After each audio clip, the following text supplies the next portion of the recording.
بھی اہل چمن کو ضرورت پڑی، جب بھی اہل چمن کو ضرورت پڑی، خون ہمارا بہا، گردنیں بھی کٹی، پھر بھی یہ کہتے ہیں اہل چمن یہ وطن ہے ہمارا تمہارا نہیں۔ میں آج 28 اکتوبر ظفر آباد اپرٹا کے اس عظیم و شان جلسے سے یہ بات واضح انداز میں بتانا چاہتا ہوں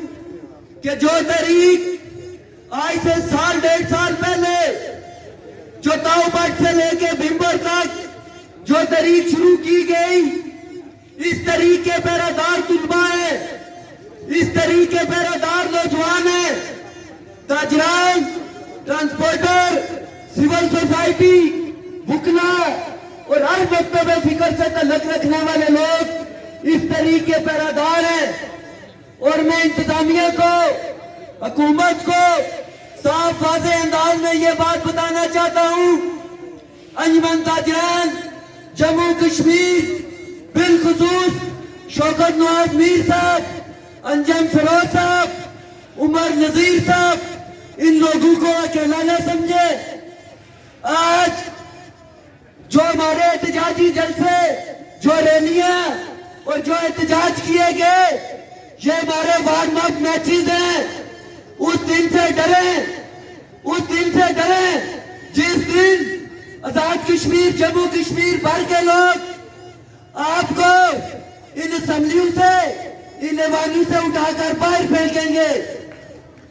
اور میں یہ بھی بتانا ضروری سمجھتا ہوں، ہمیں اس موڑ پہ نہ لایا جائے۔ ایک پرامن قوم یہی کر سکتی ہے کہ وہ پرامن طریقے سے اپنا پیغام، اپنا احتجاج ریکارڈ کروا سکتی ہے۔ میں دیکھ رہا ہوں پچھلے ایک ڈیڑھ سال کے اندر جس تعداد میں ظفر آباد کے لوگ نکلے، جس تعداد میں پنچ کے لوگ نکلے، جس تعداد میں میرپور کے لوگ نکلے، آپ میں وہ طاقت نہیں ہے کہ جس دن طلباء، تاجران، ٹرانسپورٹر،